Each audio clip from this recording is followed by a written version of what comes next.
Members, welcome back to own channel stock market funda में। अब देखो मार्केट क्या कल गैप अप ओपन हो सकता है। अगर आप देखोगे आज की क्लोजिंग डेफिनेटली नेगेटिव थी, बट क्लोजिंग नेगेटिव होने का रीजन ये था कि डाउ फ्यूचर्स 300 साढ़े 300 पॉइंट नेगेटिव था। अगर आप देखोगे अभी डाउ जोन्स तो नीचे के लेवल से कितना स्ट्रॉन्ग रिकवर हुआ, देखो यहाँ पे सी फॉल हुआ था 51,700 से लेके 51,350 और पूरा का पूरा रिकवर हो गया। ठीक है, अगर हम लोग गिफ्ट निफ्टी की बात करें तो 70 पॉइंट्स का गैप अप दिखाई दे रहा है। तो देखो मैं पहले से समझा रहा हूं, अभी भी समझा रहा हूं कि पैनिक हर चीज में नहीं करना है। ठीक है, वॉलेटिलिटी है मार्केट में, थोड़ा तो होगा ना भाई। ठीक है, ऐसा तो थोड़ी है रोज ऊपर ही जाता रहेगा।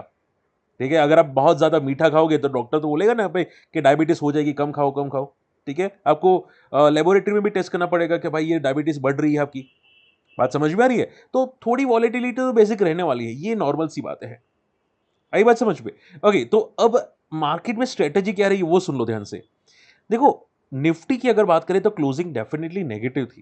ठीक है, फॉर द ट्रेडर्स, रिटेल के लिए बात नहीं कर रहा हूं, ट्रेडर्स के लिए बात कर रहा हूं। तो आप ये समझ के चलो कि अगर ये गैप अप ओपन हुआ ना, तो वैसे भी जनरली मैंने शॉर्ट कवरिंग देखी है, क्योंकि एक्सपायरी के बाद शॉर्ट कवरिंग आती है।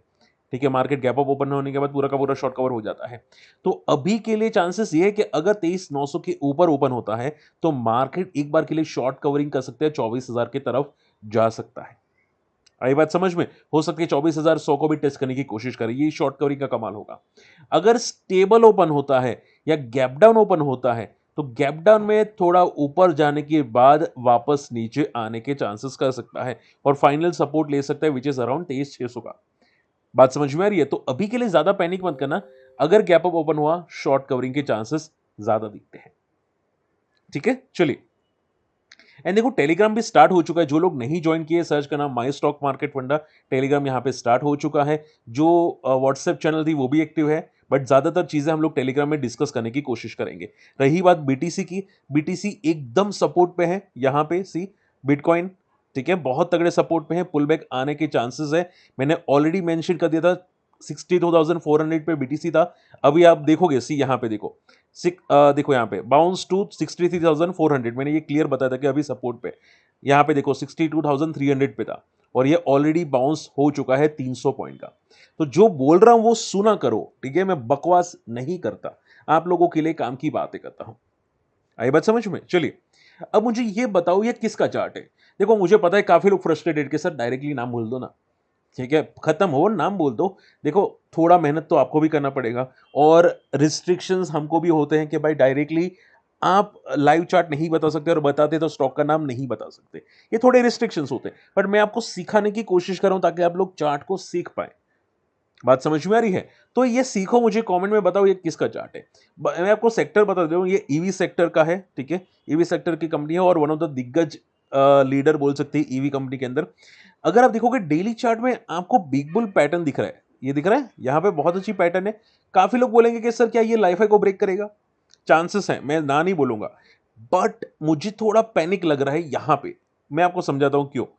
हमेशा याद रखो बिग बुल पैटर्न चार्ट पे देखो कि स्टॉक हायर हाई मार रहा है, देखो यहाँ पे हायर हायर हाई, ये आपको ऐसी पैटर्न लगती हुई दिखती है।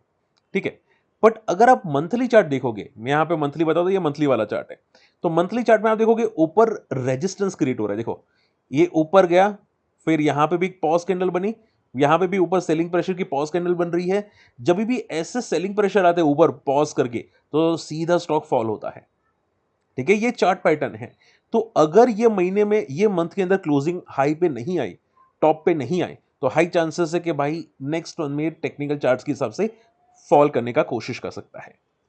आई बात समझ में? तो हमेशा डेली चार्ट देखो, बिग बुल पैटर्न दिख रही है अच्छी बात है, बट वो पहले से भाग रहा है, देखो लिस्टिंग के बाद से भाग रहा है।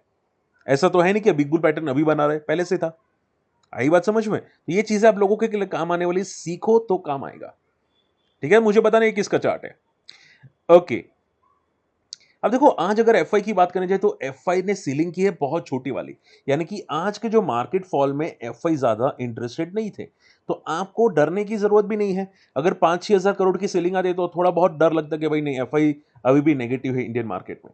वो साउथ कोरियन मार्केट से निकल रहे हैं, ईआई से निकल रहे हैं, अब इंडियन मार्केट में आ रहे हैं। ठीक है, इसकी वजह से आप देखोगे सेलिंग पहले बहुत ज्यादा थी, आधे एफआई तो आ चुके हैं। जैसे ही इक्विटी का एसटीडी चार्ज कम हो जाएगा पूरे एफआई आ जाएंगे। ठीक है, सो बी प्रिपेयर, माइंड क्लियर रखो, घबराने की जरूरत नहीं है। ठीक है, चलिए अब देखो काफी लोग बोलते हैं कि सर क्रूड ऑयल क्या 80-90 जाएगा, बड़े दिग्गज एनालिस्ट भी बोल रहे हैं, बट अभी के लिए कोई चांसेस नहीं दिखते क्रूड ऑयल को 80-90 पे, क्योंकि ऑलरेडी जो भागना था वो हो चुका। अब ये ब्रेकडाउन क्लियर कट दिख रहा है यहाँ पे क्रूड ऑयल के अंदर।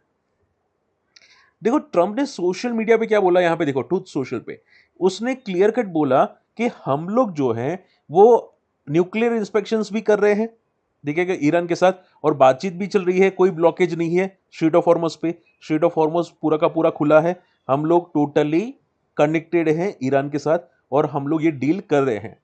ठीक है, तो बात अभी भी पॉजिटिव है, कोई कोई घबराने वाली बात नहीं है। इसकी वजह से ही आप देखोगे डाउ जोन्स रिकवर हुआ है। ठीक है, तो मैं तो देखो अब मैं बोल बोल के थक गया, आपको घबराने घबरा सकते हैं। काफी लोग कमेंट करते हैं कि सर यहाँ पे मार्केट में वॉलीटिलिटी है, पहने का है।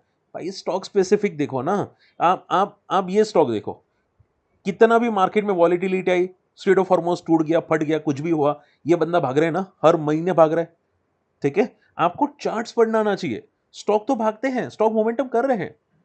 ठीक है, आपको नहीं पढ़ना आता स्टॉक, आप खुद क्यूपिड को देख लो, क्यूपिड लगातार भाग रहा है।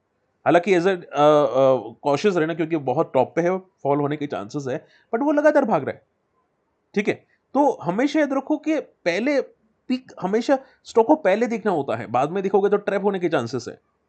आई बात समझ में? चलिए अब देखो काफी लोगों ने बोला कि भाई रेनफॉल कम होगा तो प्रॉब्लम आएगी इंडियन इकोनॉमी में, इन्फ्लेशन बढ़ेगा। गवर्नमेंट बोल रही है कि हम लोग रेडी है, हमारे पास बैकअप प्लान है, हम लोग रेडी है।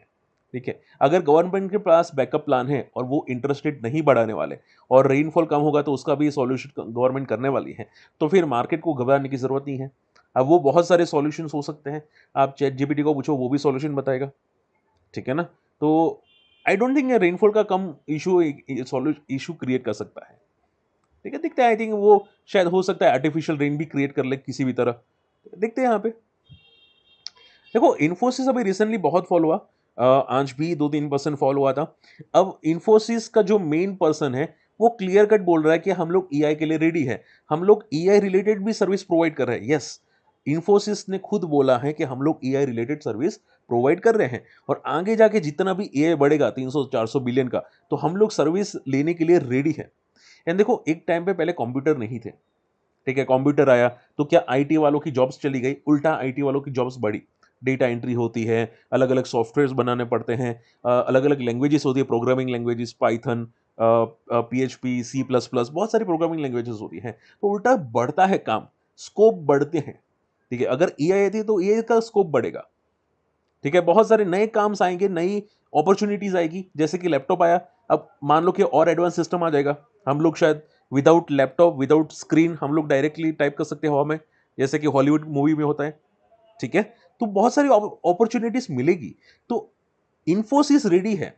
अब अगर हम लोग चार्ट्स पे हिसाब से बात करें कि चार्ट्स क्या बता रहे इन्फोसिस का, देखो मैं यहां पे बताना चाहूंगा, ध्यान ध्यान से फोकस करने की कोशिश करना। सी चार्ट्स क्या बता रहे हैं यहाँ पे, चार्ट्स क्लियर कट बोल रहा है कि भाई यहाँ पे एक बेस है अराउंड 850 के आसपास इन्फोसिस का, ऑलरेडी ओवरसोल्ड जोन में जा चुका है इन्फोसिस। 700 850 के यहाँ पे बेस पे अगर आएगा तो ये बहुत तगड़ा, ये कोविड सिचुएशन हो जाएगी। कोविड के टाइम पे ये स्टॉक यहीं पे आसपास था। ठीक है ना, कोविड के टाइम पे ये भागा था यहाँ पे, तो 800 का बहुत अच्छा बेस है। डेफिनेटली इसने अच्छा परफॉर्म नहीं किया पिछले 5 साल के अंदर, बट अगर ईआई बढ़ता है और इन्फोसिस एक्सेप्ट करता है तो वापस ऊपर रेजिस्टेंस को टेस्ट करेगा। ठीक है, तो देखते हैं यहाँ पे सपोर्ट तो है अराउंड 800 से लेके 1000 का, देखते हैं कहां पे तोड़ता है सपोर्ट। हाई वोल्टेज, यश हाई वोल्टेज, यहाँ पे देखो मधुसूदन केला यहाँ पे एंटर कर रहा है एसएमई के अंदर, यश हाई वोल्टेज के अंदर। अब देखो न्यूज आपको आज मिली, मैं चार्ट्स को लगातार फॉलो कर रहा था, फोकस कर रहा था ये यश हाई वोल्टेज को, क्योंकि बहुत अच्छी पैटर्न बना रहा था यश हाई वोल्टेज। ठीक है, चार्ट्स में पहले दिखना स्टार्ट हो गया था। तो अगर आप देखोगे 600 के ऊपर रेजिस्टेंस था, अगर ये ब्रेक कर दिया होगा तो फिर ये प्योर ब्लू स्काई जोन में गया है। बट याद ये रखिएगा कि ये स्टॉक एसएमई है, वॉलेटिलिटी आपको फाड़ू दिखेगी। ठीक है, बट एक एक चीज अच्छी बात है कि अगर मधुसूदन केला जैसे बड़े प्लेयर्स, यानी कि superstar like VG Kedia sir या राकेश झुनझुनवाला, ये वैसे ही बड़ा प्लेयर है, तो अगर कंपनी के अंदर एंटर कर रहा है, ठीक है, 14,000 शेयर्स एंटर कर रहा है, तो डेफिनेटली कंपनी फेक तो नहीं होगी, क्योंकि कुछ एसएमईज कंपनी फेक भी होती है, fake data, fake balance sheet सबको जनरेट करते हैं। ये फेक तो नहीं होगी, ये तो बात पक्की है, ठीक है। अब स्टॉक में अगर रिजल्ट्स अच्छे आते तो हो सकता है ये मेन बोर्ड में लिस्ट हो जाए, लाइक नॉलेज मरीन या बॉन्डारा इंजीनियरिंग, ठीक है। तो ये अच्छी बात होगी, तो कंपनी के लिए विन विन बेनिफिट होगा। बट मैं इसका चार्ट थोड़ा पढ़ूंगा कि डेली चार्ट कैसा बन रहा है, और टॉप पे एंट्री में बहुत केयरफुल रहता हूँ, ठीक है, वरना ट्रैप होने के चांसेस है। ओके, अब यहाँ पे देखो सिर्फ दो क्वेरी बची है, राशि पेरिफेरल्स और ओला इलेक्ट्रिक। देखो राशि पेरिफेरल्स अगर बात करनी चाहिए तो इसने रिसेंटली एक्विजिशन किया 368 करोड़ का, और मैंने देखा था चार्ट्स पे ये बहुत तेजी से भाग रहा था, बहुत तेजी से। अब पता नहीं करंट लेवल क्या होगा, बट ये बहुत तेजी से जा रहा था। तो अगर इसने 460 का लेवल ब्रेक किया होगा तो ये बहुत अच्छी बात होगी। और ये एक्विजिशन जो कर रहा है ये क्लियर कट पॉजिटिव संकेत है 368 करोड़ का, ठीक है ना। अब जो सेक्टर में कंपनी है ये ग्रोइंग सेक्टर, इलेक्ट्रॉनिक डिस्ट्रीब्यूटर जो होता है ना, बहुत अच्छा सेक्टर है, ठीक है। स्टॉक थोड़ा वॉलेटाइल है, रिस्की है, बट सेक्टर अच्छा है। आपको सिर्फ ये ध्यान में रखना है कि लो वॉल्यूम वाला स्टॉक है, तो अगर मान लो कि लाइफ को ब्रेक करे तो ये याद रखना कि ये ऐसा भी क्रैश होता है। देखो यहाँ पे कैसा क्रैश हुआ, 2 महीने पॉजिटिव जाने के बाद क्रैश हुआ, फिर पूरा का पूरा रिकवर हुआ 6 7 8 महीने में। तो ये एक वॉलेटिलिटी आपको दिखने वाली है राशि पेरिफेरल्स में, ठीक है। तो थोड़ा कॉशियस रहना, कंपनी अच्छी है, न्यूज अच्छी है, पॉजिटिव ट्रेंड में जा रहा है, बट एक रेजिस्टेंस मोड पे है। एंड ओला, ओला को एक सर्टिफिकेशन मिल चुका है बैटरी सेल बनाने के लिए, और अपना मैन्युफैक्चरिंग सेल को ये इंप्रूव कर रहा है। एज अ डिस्क्लेमर, मैंने बॉटम आउट एंट्री की थी ओला के अंदर। अगर कोई स्ट्रेटजी जानना चाहते हैं तो मेरा जो स्पेशल वीडियो होगा वहां पे मैं एक्सप्लेन कर दूंगा, जो बोलते हैं ना यहाँ पे, आप क्या बोलते हैं, यूट्यूब मेंबरशिप, वहां पे मैं ये स्पेशल वीडियो बना के आपको एक्सप्लेन कर दूंगा, ठीक है। चलिए, तो ओला में ये बहुत अच्छी बात है कि अपना बैटरी को इंप्रूव करा है। बट मैं पहले ही बता चुका हूं, आज भी बताऊंगा कि ओला में एक चीज ध्यान में रखो कि ये एक रेंज बाउंड अभी है, ठीक है। जब तक कि इसके रिजल्ट्स, बैटरी रिजल्ट्स और इनकी सेल्स में कोई इंप्रूवमेंट नहीं आती, इनकी प्रॉफिटेबिलिटी इंप्रूवमेंट नहीं आती, तब तक ये 80 जल्दी नहीं तोड़ेगा। 80 के नीचे रहने के चांसेस, जैसे रिजल्ट अच्छा है, बैटरी सेल का इंप्रूवमेंट आया, कंपनी ने कुछ स्टेटमेंट्स अच्छे दिए कि भाई ये प्रॉफिटेबल हो जाएगी, फलाना ढिमकाना, ठीक है, तो फिर ये 80 को ब्रेक करने की कोशिश करेगा। आई बात समझ में? तब तक तो यहाँ छोटे मोटे पुलबैक्स आएंगे। चलिए, आई होप ये सभी चीजें समझ में आई हैं। फटाफट आप लोगों की क्वेरीज लेना स्टार्ट करते हैं। अरविंद, मुझे किसी ने पूछा था, 2 4 बार लगातार पूछ रहे, यहाँ पे अरविंद सर, अल्पेश जी पूछ रहे थे। देखो अरविंद, मैंने अभी रिसेंटली देखा था अरविंद में कि पूरा मार्केट में बहुत ही कम टेक्सटाइल स्टॉक्स है जो भाग रहे हैं, उसमें से एक अरविंद भी दिख रहा है। अगर आप देखोगे मंथली चार्ट पे तो इसने 80 से लेके 400 तक गया था, साइडवेज जोन, अब वापस ये मोमेंटम करने की कोशिश कर रहा है।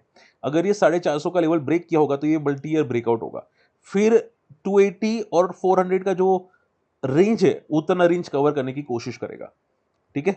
तो अरविंद में दम तो है, टेक्सटाइल सेक्टर है, और जो भी नए चेंजेस आ रहे, गवर्नमेंट जो दूसरी कंट्रीज के साथ टाइप कर रही है, उसमें सबसे ज्यादा बेनिफिट यही लेने की कोशिश कर रहा है अरविंद, ठीक है। आपने देखा होगा ना, यूके के साथ, यूरोप के साथ सब टाइप कर रहे हैं, तो ये डायरेक्टली इनडायरेक्टली बेनिफिट अरविंद को कर रहा है, तो ये डेफिनेटली पॉजिटिव बात होगी। आईटीसी में बाद में देखूंगा सर, बहुत से लोगों की क्वेरीज आ रही है। इसके अलावा जो मुझे क्वेरी आती हुई दिखाई थी आनंद राज की, मुझे एक सर 2 दिन से पूछ रहे थे, तो वो मैं क्वेरी लेना चाहूंगा आनंद राज की। देखो आनंद राज ऐसा कुछ पूछा था कि फंडामेंटली कैसा है, ठीक है। तो आनंद राज मैं यहाँ पे डिस्कस करना चाहूंगा। सी, डेफिनेटली होम बिल्डिंग कंपनी है, ठीक है, और ये जो सेक्टर है वो थोड़ा डाउन है, क्योंकि जब भी इन्फ्लेशन बढ़ता है ना, इस सेक्टर में वीकनेस आना स्टार्ट हो जाती है। और आप देखोगे यहाँ पे जब से वार स्टार्ट हुई है रशिया यूक्रेन की, ये सब स्टॉक पड़े हैं, पिटे हुए हैं, ठीक है। अब सपोर्ट पे है 400 का, तो जब तक ये 700 को ब्रेक ना करे तब तक तो रेंज बाउंड है। कंपनी अच्छी है, खराब नहीं है, ठीक है, ग्रोथ बहुत अच्छा है, और इसने एक टाइम पे बहुत अच्छा ग्रोथ किया था, बट ये अब थोड़ा साइडवेज हो चुका है, तो जब तक 700 ना तोड़े तब तक रेंज बाउंड है। आई बात समझ में? चलिए, and last not least, Relaxo footwear. देखो सर, रिलैक्सो फुटवेयर मैंने लगातार इसको रडार पे रखा था, ठीक है, मेरे मेरे ट्रैक रिकॉर्ड में भी है रिलैक्सो फुटवेयर, बट ग्रोथ जो है वो काफी थम चुकी है, ठीक है। अभी मैंने कुछ न्यूज सुनी है कि इसमें ग्रोथ आने के चांसेस है, तो आप सिर्फ इतना समझो, ऑलरेडी ओवरसोल्ड जोन में जा चुका है। अगर आप पूछ रहे कि सर एवरेज, तो मुझे कहना मुश्किल है, मैं कह भी नहीं सकता, बट जनरली जब तक ये चार्ट्स पे ये लेवल ना ब्रेक करे तब तक बहुत कहना मुश्किल है, विच इज अराउंड 550 का लेवल। देखो ये 500 550 का लेवल है ना, वो जब तक ब्रेक ना हो तब तक तो कहना भी मुश्किल है कि ये सस्टेन करेगा कि नहीं पुल बैक, ठीक है? अगर ये क्रॉस करता है ना, तो शायद ये चांसेस है कि भाई 800 को फिर ये बैक टेस्टेड करे। आई बात समझ में? तो रिजल्ट्स इंपॉर्टेंट है और 550 का लेवल इंपॉर्टेंट है, वो क्रॉस हो तब कुछ हो। चलिए, होप आज का वीडियो समझ में, वीडियो शेयर करना, चैनल सब्सक्राइब कर लेना। फ्री टेलीग्राम चैनल में नहीं है, जाके ज्वाइन कर लेना। मैंने यहाँ पे निफ्टी की रेंज बताई थी, वो जैसे ब्रेक हुआ निफ्टी काफी बड़ा ब्रेक हो रहा होगा। तो आपको सिखाने की मैं कोशिश करता रहता हूँ। अगर कम्युनिटी में आना चाहते हैं हमारे लिंक से अकाउंट ओपन कर लेना। मिलते अगले वीडियो में, बाय।